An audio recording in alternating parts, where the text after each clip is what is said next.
코로나 바이러스로 인한 영향을 생각해 보면 우리가 정상적으로 살아가던 삶의 체계들, 그런 질서들, 움직임들을 다 무너뜨리고 있습니다. 우리가 일하는 것에도 지장이 생기고 공부하는 것에도 지장을 맞이하고요. 또한 관계를 맺는 것도 조심스러워지고 있는 것이 지금 우리의 삶입니다. 우리의 일상의 삶입니다. 또한 육체적인 위협뿐만 아니라 정서적인 위협, 또한 심리적인 위협을 우리 안에 느끼게 합니다. 또한 더 나아가서는 우리 안에 신앙적인 그 위협을 느끼게 합니다. 지금 수많은 교회에서 주일 드려지는 예배를 폐쇄하는 교회들이 많이 생겨나고 있고, 또한 예배 외에 모든 모임을 당분간 하지 않는 교회들이 생겨나고 있습니다. 저희 교회도 지금 예배 외에 다른 모임을 하지 않는 것으로 3주 동안 좀 결정을 하고, 또한 청년부 안에서도 예배 외에 순모임이라든지 다른 행사들을 진행하고 있지 않는데요. 코로나 바이러스라는 이 질병은 하나님 앞에 나오고자 하는 그런 신앙적인 열망조차도 위축되게 하고 우리의 마음을 위협하고 있는 것 같습니다. 하지만 우리 안에 코로나 바이러스로 인해 발생되는 이런 육체적인, 정서적인, 이런 심리적인 위협 속에서 우리가 하나님의 그 보호하심을 바라봐야 될 줄로 믿습니다.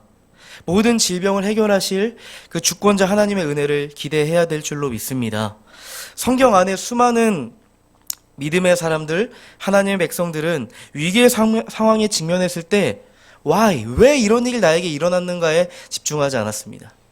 하나님의 은혜 가운데 how? 어떻게 하나님의 은혜로 이 상황을 의지하며 돌파할 수 있을까 간구했습니다. 우리는 위기에 처하면 왜 나에게, 왜 우리에게, 왜 우리 나라에게 이런 일이 발생했는가에 집중하면서 원인을 찾고자 하는데, 우리는 원인을 찾기보다 하나님의 은혜 가운데 이 모든 문제와 모든 질병과 이 사회적인 문제 가운데 하나님 어떻게 이것을 해결해 나갈 수 있겠습니까?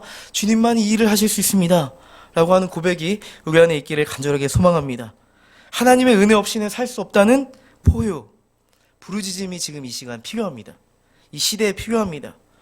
우리 안에 그러한 이런 영적인 포효가 일어나는 요즘 이 시대가 되기를, 우리 청년들이 또 이 시간 이 자리에 있는 성도님 되기를 간절하게 소원합니다. 네.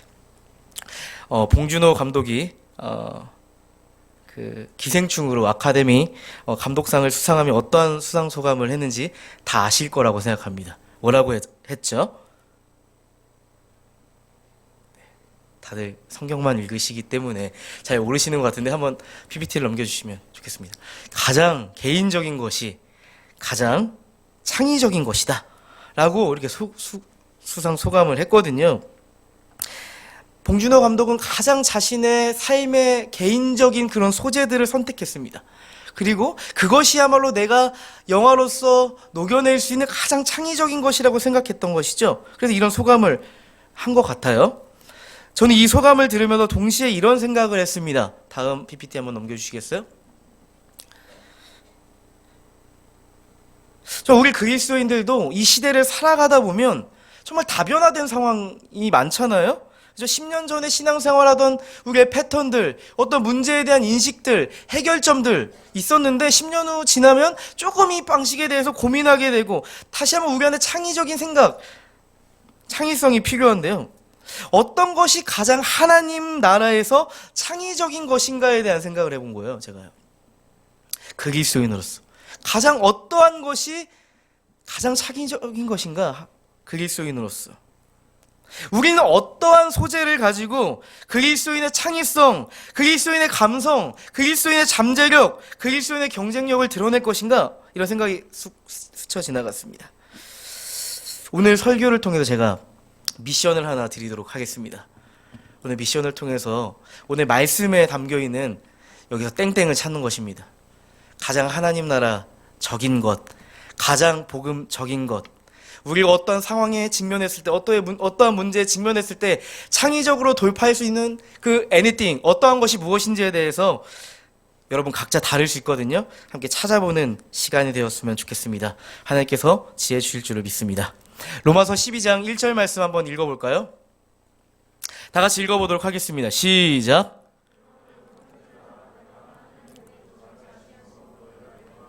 너희 몸을 하나님이 기뻐하시는 거룩한 산 제물로 드리라. 이는 너희가 드릴 영적 예배니라. 로마서 12장 1절의 시작은 그러므로입니다. 이는 로마서 1장부터 11장까지의 그 말씀의 토대에 따라서 그러므로라고 이렇게 가지고 오는 것이죠. 혹시 이 자리에 로마서 전체를 묵상하며 읽어보신 경험이 있으신 분들이 있으실까요? 우리가 로마서 12장을 들어가기 전에 로마서 1장부터 11장까지의 이 토대, 말씀의 토대를 좀 간단하게 살펴볼 필요가 있습니다. 왜냐하면 로마서 1장부터 11장까지의 그 말씀의 토대를 이해하지 않는 상태에서 로마서 12장을 보면 아주 단편적인 이해를 할 수밖에 없고 문자적인 이해를 할 수밖에 없기 때문입니다. 제가 짧은 시간 로마서 1장부터 11장까지를 풀어드릴 수 없기 때문에 아주 간단한 키워드를 가지고 물줄기만 한번 제가 함께 나눠보면 좋겠습니다. 첫 번째는요, 복음입니다. 바울은 로마 교회를 향해 편지를 쓰는데요, 그것이 로마서입니다. 그 로마 교회의 특징이 있다면 유대인 그리스도인과 이방인 그리스도인이 함께 신앙생활을 한다는 것이죠. 그런데 이들에게 다시 복음을 하나하나 아주 자세하게 이제 가르치기 시작하는 것입니다. 우리는 이런 질문이 들 것입니다. 바울은 복음으로 세워진 그 로마 교회에게 왜 다시 복음을 가르쳐야 했는가? 입니다. 바울이 그 로마 교회 성도들, 이방인 그리스도인과 유대인 그리스도인에게 복음을 가르치려고 했던 그 이유는요, 그들이 인식하는 복음이 서로 달랐기 때문입니다. 동일한 복음을 전했는데 그들은 그들 나름대로 복음을 자신만의 방식으로 해석했다는 것이죠. 유대인 그리스도인들은 이렇게 해석해냈습니다. 예수께서 온전히 이루신 그 십자가의 의도 필요하지만 여전히 율법의 의가 필요하다. 그래서 그 신앙의 중심에는 자신의 의가 중심이 돼서 그렇게 살아가고 있었던 것이죠. 유대인 그리스도인들은 복음을 분명하게 인식하고 있습니다. 하지만 여전히 율법과 전통에 빠진 그 종교심, 자기 중심성을 가지고 자신의 의를 드러냈다는 거예요. 그렇게 살아갔다는 거죠. 이방인 그리스도인들은 어떻게 살아갔을까요? 그들은 복음과 전혀 상관없이 살아갔습니다. 하나님에 대한 존재, 이 땅에 오신 예수 그리스도의 그 십자가의 은혜 한 번도 들어본 적이 없다가 바울과 같은 제자들의 그 선언, 복음의 소식을 듣고 몸된 교회로 들어왔죠. 그리고 그들 안에 소망이 생겼습니다. 예수 십자가 안에 소망이 있구나. 그 안에 은혜가 있구나라는 걸 인식하게 되었습니다. 복음을 받아들였습니다. 그래서 이방인 그리스도인들은 복음을 인식하며 그들은 교회 안에서 그들의 종교심을 발휘하기 시작했습니다. 그러나 한 가지 문제가 있다면 그것은 무엇이냐면 그들의 삶의 체계, 삶의 방식은 여전히 하나님 나라와 복음과는 관계없는 방식으로 사로잡혀 있었다는 것이죠. 겉과 속이 다른 신앙생활을 하고 있었다는 것입니다. 교회 안에서는 그럴듯한 종교인으로서 신앙인으로서의 모습을 가지고 있었지만 교회 밖에서는 여전히 세상의 질서, 세상의 체계들, 세상의 방식으로 자신만의 방식으로 생존했다는 것이죠. 유대인 그리스도인과 이방인 그리스도인이 양상은 달라 보이지만 공통점을 보자면 오직 유일한 예수 그리스도의 의에 의해서 은혜를 입었음에도 불구하고 여전히 자신의 의에 자기 중심성으로 살아갔다는 것입니다. 어쩌면 이 시대를 살고 있는 우리도 유대인 그리스도인과 같은 양상을 가지고 신앙생활을 하거나 이방인 그리스도인과 같은 양상을 가지고 신앙생활을 하고 있을지 모릅니다. 여러분 어떠한 케이스에 해당된다고 생각하십니까? 하지만 이 두 가지 케이스는 모두 동일합니다. 모두 복음에 대해서 오해하고 있다는 것입니다. 두 번째는요, 복음에 담겨있는 하나님의 주권적인 은혜입니다. 바울은 이것을 강조합니다. 결코 구원받을 수 없는 죄인이 결코 구원받을 수 있는 이유라고는 하나도 찾아볼 수 없는 불의한 자가 하나님의 주권적 은혜에 의해서, 하나님의 선택에 의해서, 하나님의 은혜에 의해서 구원을 받았다는 것입니다. 그 누구도 자신의 의를 주장할 수 없다는 것입니다. 예수 그리스도의 그 십자가의 은혜야말로, 그 십자가 사건이야말로 하나님의 주권을 드러내는 결정적인 사건이었다라는 것을 말씀하는 것이죠. 또한 하나님의 주권에 벗어나서 살아가던 우리의 인생을 다시 한번 하나님의 주권 안으로 들어오게 하는 결정적인 사건이 십자가라고 이야기합니다. 세 번째, 거의 끝나갑니다. 그 다음에는요, 로마서 8장부터 11장까지인데 복음의 영향력에 대해서 이야기해요. 그럼 복음이 우리에게 발생되었을 때 우리에게 어떠한 일이 일어나는가? 결국 우리의 존재에 대한 문제를 건드리거든요. 우리의 존재는 과연 어떠한 존재인가? 말씀하고 있는 것입니다. 궁금하시다면 직접 로마서를 읽어보시면 되겠습니다. 네, 바울은 로마서 1장부터 11장까지의 말씀을 요약하는 한 대목이 있습니다. 로마서 11장 33절의 말씀 한번 띄워주시겠어요? 33절부터 36절까지의 말씀인데요, 의미를 생각하면서 지금 로마서를 1장부터 11장까지의 말씀을 읽어보지 않았지만 이 복음에 대한 맥락, 복음 안에 담겨있는 하나님의 주권적인 은혜에 대한 그런 맥락, 또한 복음의 그 영향력에 대한 맥락 안에서 바울이 하는 고백이 무엇인지 한번 의미를 한번 새기면서 읽어보시면 좋겠습니다. 함께 읽어보도록 하겠습니다. 깊도다 하나님의 지혜와 지식의 풍성함이여 그의 판단은 헤아리지 못할 것이며 그의 길은 찾지 못할 것이로다. 누가 주의 마음을 알았느냐? 누가 그의 모사가 되었느냐? 누가 주께 먼저 드려서 갚으심을 받겠느냐? 이는 만물이 주에게서 나오고 주로 말미암고 주에게로 돌아감이라. 그에게 영광이 세세에 있을지어다. 아멘. 바울의 이 감탄입니다. 복음에 나타난 하나님의 그 지혜의 풍성함, 하나님의 그 사랑의 절정을 찬양하는 것입니다. 얼마나 풍성한가? 여러분 보십시오. 얼마나 놀랍습니까? 여러분 이 사실을 들었지만 여러분 깨닫고 계셨어요? 라고 묻는 거예요. 그리고 모든 주권은 하나님께 있음을 고백하는 거죠. 사실 로마서 1장부터 11장까지만 읽어도 로마서는 완전해 보입니다. 이 복음에 대한 이 말씀으로 끝을 내도 아무런 문제가 없을 것 같은데, 바울은 하나님의 주권적인 은혜와 사랑에 담긴 이 복음의 토대 위에 또다시 메시지를 전합니다. 그러면서 오늘 메시지, 그러므로 라고 시작되는 것입니다. 이제 로마서 1장부터 11장까지의 전체적인 그림을 정리를 했기 때문에 로마서 12장 1절로 들어가도록 하겠습니다. 바울이 이렇게 이야기하죠. 그러므로 형제들아, 내가 하나님의 모든 자비하심으로 너희에게 권하노니 너희 몸을 하나님이 기뻐하시는 거룩한 산 제물로 드리라. 이는 너희가 드릴 영적 예배니라. 바울은 그 복음의 토대 위에 하나님의 자비하심을 가지고 권합니다. 그것은 이것입니다. 하나님이 기뻐하시는 거룩한 산 제물로 너희의 삶을 드려라. 그것이 우리가 드려야 할 영적 예배다라고 말씀하고 있습니다. 우리는 이 말씀을 들으면 이런 생각이 듭니다. 예수께서 이미 우리를 대신해서 산 제물이 되시지 않았습니까? 하나님 앞에 우리를 대신하여 온전한 희생 제사를 드리셨는데 왜 우리는 제물이 되어야 됩니까? 예수께서 모든 것을 이루셨는데 굳이 왜 우리는 제물이 되어야만 합니까?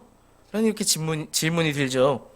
거룩한 산 제물이 된다는 것이 과연 어떠한 의미인가에 대해서 생각해 볼 필요가 있습니다. 산 제물이 된다는 것은 하나님의 뜻에 우리의 삶을 내어 맡긴다는 것입니다. 삶의 일부가 아닙니다. 삶의 전부를, 삶의 50%가 아니고요, 삶의 전 영역을 100%를 하나님께 내어 맡긴다는 것입니다. 예수 그리스도의 그 전적인 희생 제사로 말미암아서, 예수 그리스도의 전적인 은혜로 말미암아서 우리의 삶은 이제 하나님의 것, 하나님의 소유가 되었다는 것입니다. 그것을 기억하며 사십시오 라고 이야기하는 거예요.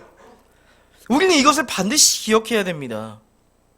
복음에 나타난 하나님의 주권이 그냥 단지 교회 안에서 우리가 들은 복음 안에 갇혀있지 않고 우리의 삶에 전적으로 미친다는 거죠. 하나님의 주권이 우리의 삶 전체에 미친다는 것입니다.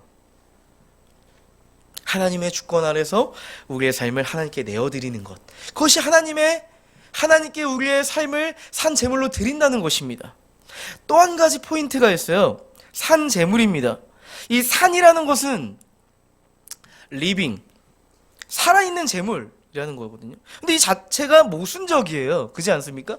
제물은 죽어지잖아요. 그죠? 근데 살아있는 죽임, 뭐 이런 뜻이 될 것 같아요. 원어를 보면.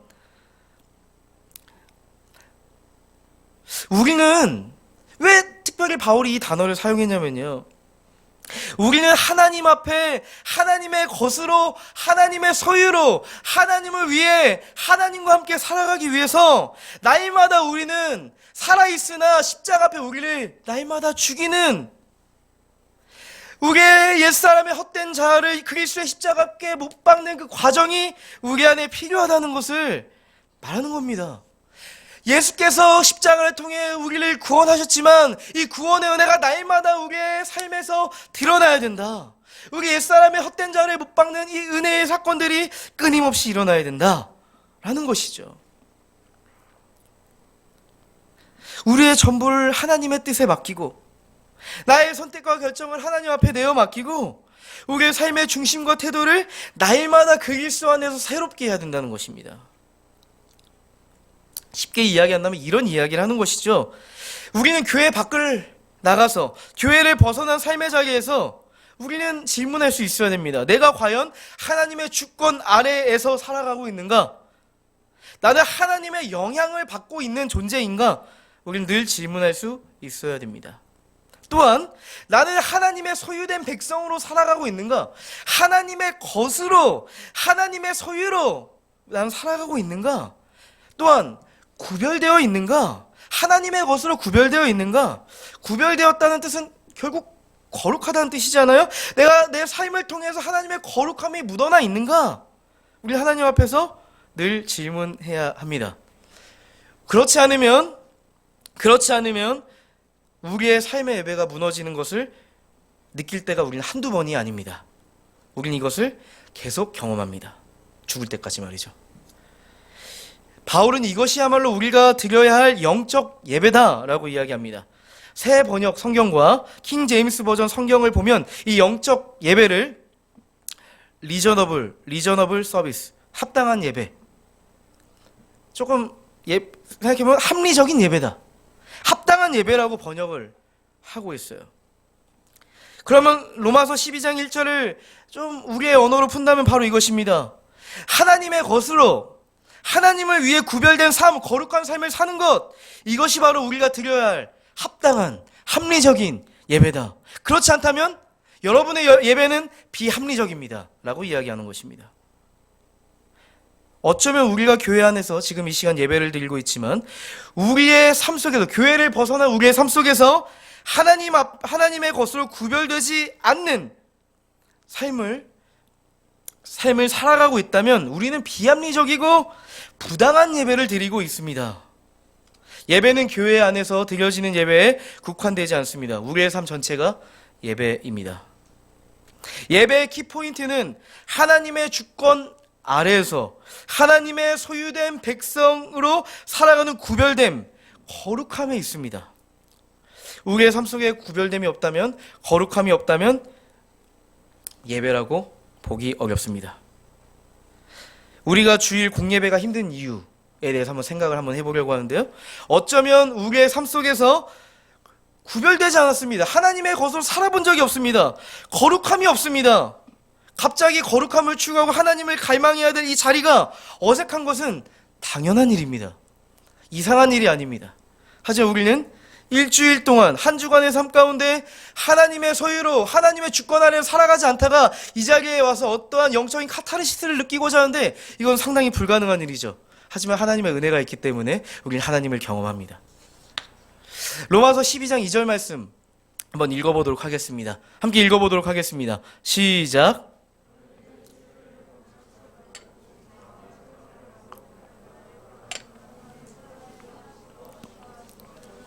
무엇인지 분별하도록 하라. 너희는 이 세대를 본받지 말고 오직 마음을 새롭게 함으로 변화를 받아서 하나님의 그 온전하신 뜻이 무엇인지 분별하라. 이렇게 말씀하고 있습니다. 유대 그리스도인, 이방인 그리스도인의 공통적인 문제점 무엇이었습니까? 예수 그리스도의 십자가의 복음을 들었습니다. 그들은 교회 안에서 직분을 가지고 있습니다. 종교심이 있습니다. 신앙생활을 하고 있습니다. 하지만 여전히 삶의 체계와 그들의 삶의 방식은 여전히 하나님과 하나님 나라와 관계없는 세속적인 체계와 방식대로 살았다는 것입니다. 여러분, 바울은 로마서 1장부터 11장까지 끊임없이 복음을 말했어요. 이건 바로 이것입니다. 우리의 삶이 복음과 직면하게 된다면 필연적으로 우리는 우리의 삶의 체계와 방식에 대해서 고민해야 됩니다.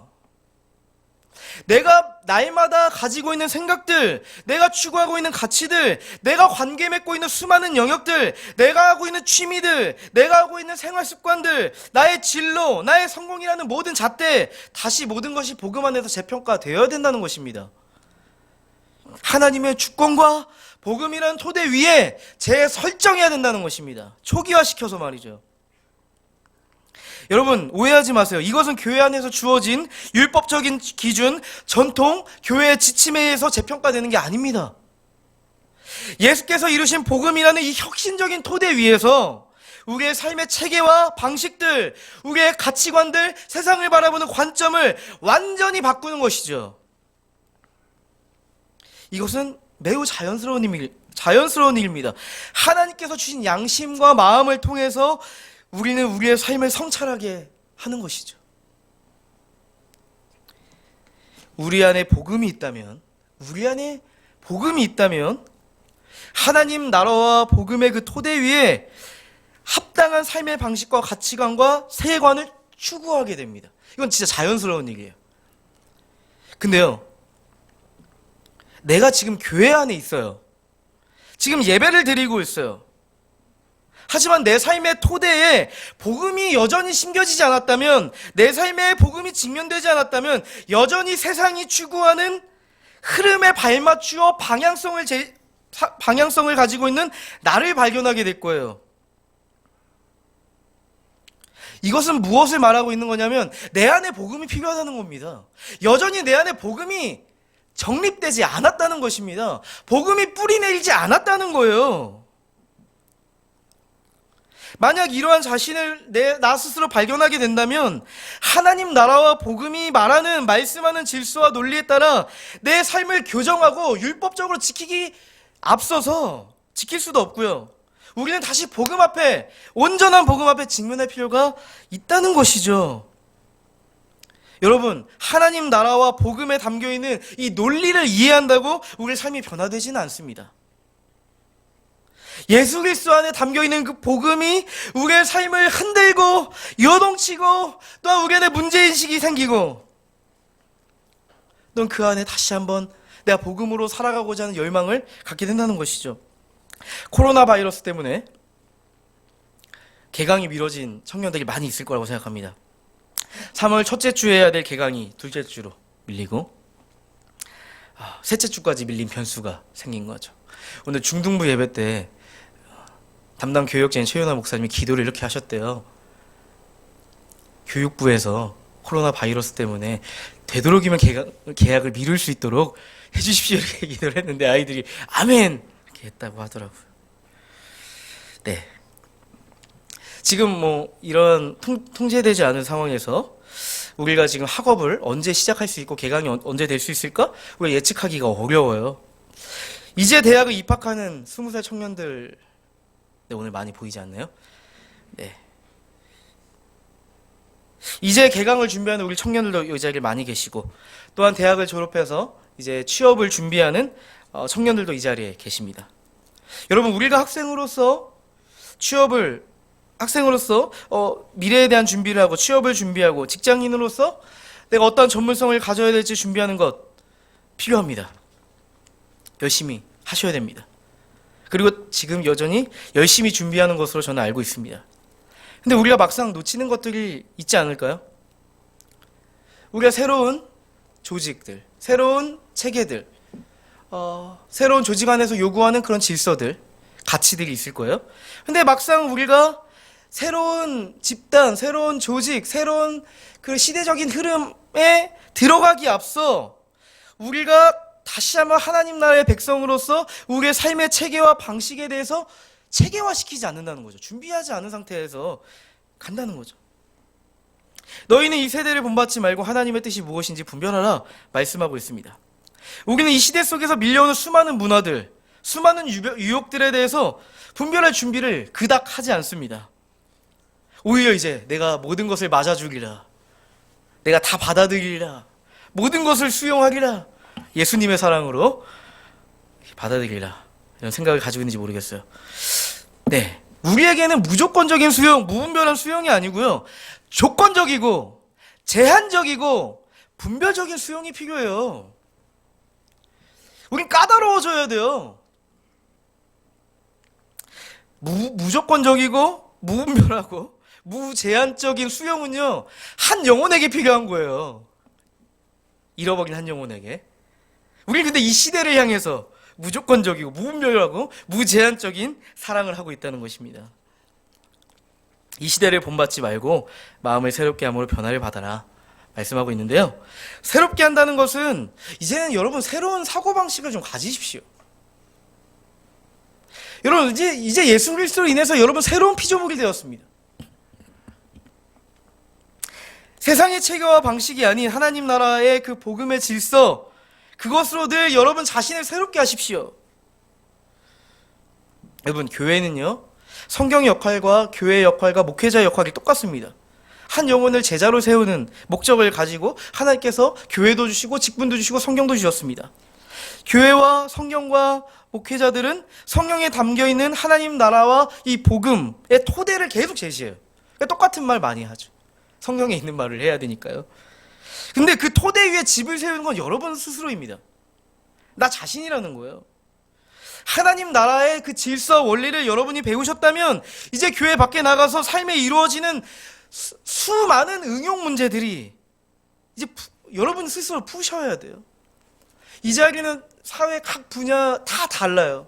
제가 이것을 다 적용해 드릴 수가 없어요. 여러분이 더 그 분야에서 전문성을 가지고 계세요. 여러분은 세상 속에서 이 응용 문제를 푸는 과정에서 두 가지 선택을 해야 됩니다. 세상의 원리, 세상의 방식으로 살아갈 것인가, 그렇게 따라갈 것인가, 아니면 세상의 원리를 거슬러서 하나님 나라의 원리와 방식으로 살아갈 것인가. 이제 이 두 가지를 이제 선택과 결정하셔야 되는 거죠. 어쩌면 우리는 하나님 나라의 복음과 질서를 배웠어요. 배우고 또 배우고. 하지만 세상 속에서 일어나는 수많은 문제에 대해서 세상의 원리와 질서에 따라서 선배들을 만나서 이렇게 하면 돼. 믿음 안에서도 그럼 어쩔 수가 없는 거야. 그렇게 하면 돼. 나도 그렇게 했어. 라고 우리 안에 어떠한 암묵적인 룰을 만들어 놓고 타협하며 살아가는 거죠. 우리는 이제 세상에 나가서 경험해보지 못한 새로운 응용 문제를 직면했을 때 질문해야 됩니다. 기도해야 됩니다. 어떻게 나의 마음 중심을 잡는 것이 복음적인가? 하나님 나라적인가? 지금 내가 하고 있는 것이 복음적인가? 하나님 나라다운 것인가? 이게 진짜 하나님의 백성다운 것인가? 물어야 돼요. 다른 사람에게 물으시면 안 됩니다. 그거 정죄입니다. 그건 나 스스로에게 묻는 거예요. 스스로 질문해야 됩니다. 이것이 바로 하나님의 주권 아래 살아가고 있는 사람들의 삶이고요, 성령 충만하다 말하는 삶의 사람들의 삶입니다. 이것이 은혜를 입은 자들의 마땅한 모습이라는 거죠. 로마서 12장 3절 말씀입니다. 다 같이 읽어보도록 하겠습니다. 읽어보겠습니다. 시작. 내게 주신 은혜로 말미암아 너희 각 사람에게 말하노니 마땅히 생각할 그 이상의 생각을 품지 말고 오직 하나님께서 각 사람에게 나누어 주신 믿음의 분량대로 지혜롭게 생각하라.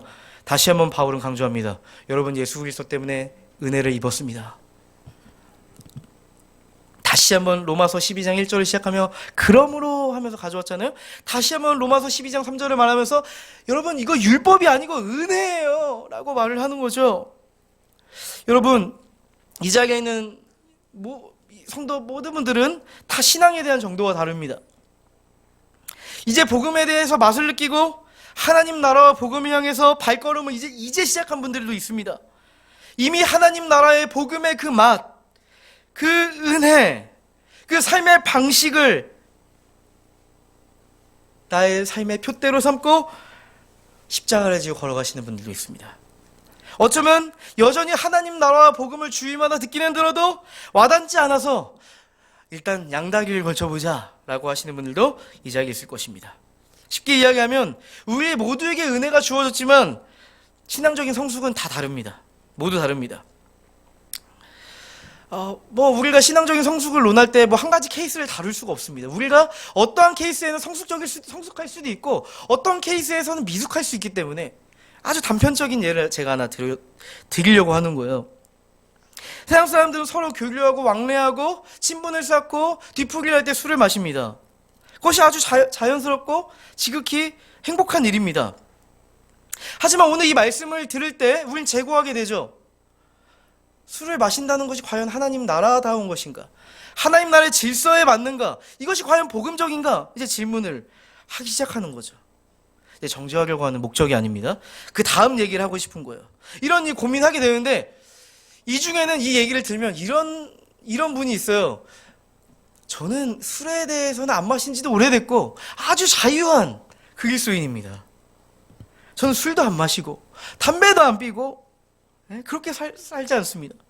그건 당연한 삶 아닙니까? 이 정도는 저에게는 고민할 이유가 없어요 라고 하는 분들도 있을 거라고 생각합니다. 그런데 술을 안 마시고 세상적인 기준으로 놀지 않을 뿐이지 다른 사람과 관계를 맺을 때 그 자리에는 타인에 대한 뒷담화와 저주가 가득하다면 어떨까요? 단순히 내가 술을 마시지 않고 세상적인 문화로 놀지 않는다고 해서 아니할 필요가 없습니다. 믿음의 분량대로 오늘 보시면 믿음의 분량대로 지혜롭게 생각한다는 거죠. 너가 술 마시지 않고 세상의 방식대로 세상의 문화대로 놀지 않으니 내가 너를 만족해 한다라고 하시는 하나님의 음성을 들을 것이 아니고 그 안에서 하나님 나라다운 문화와 교류들과 관계들이 맺혀지도록 우리는 더 깊은 믿음의 분량을 생각해야 된다는 것이죠. 하나님께서 각자 여러분 믿음의 분량대로 지혜롭게 생각하시기를 바랍니다. 술 마셔도 담배 펴도 교회 나올 수 있습니다. 그것이 우리의 분량이라고 한다면 나와서 복음으로 말미암아 조금씩 교정되고 성숙되는 과정이 있는 것입니다. 여러분 우리가 세상에 그리스도인으로 살아갈 때 세상으로 보내질 때 수많은 어려움들이 있습니다. 저도 그것을 알고 있습니다.